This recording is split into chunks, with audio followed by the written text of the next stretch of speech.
السلام عليك يا مولاي. وعليك السلام ورحمة الله تعالى وبركاته.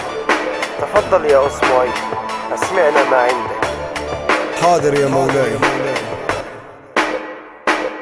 صوت صفير البلبلي هيج قلبي التاملي، الماء والزهر معا مع زهر لحد الموقلي. وأنت يا سيد لي وسيدي ومولى لي، فكم تيمني مزيل عقيق لي. قطفته من وردة ملت من ورد الخجل، فقال لا لا لا لا وقد غدا مهرولي. والخوذ مال طاربا من فعل هذا الرجل، فولولت وولولت ولي ولي يا ويلي. فقلت لا تولولي وبين اللؤلؤ لي. قالت له حين كالدنض وجد بالموقل، وفتية سقونني قهوة كالعسل لي. شممتها بأنا في أزهامنا القرنفل، في وسط بستان الحلى بالزهر والسرور لي. والعود دندان لي وطبل طاب لي.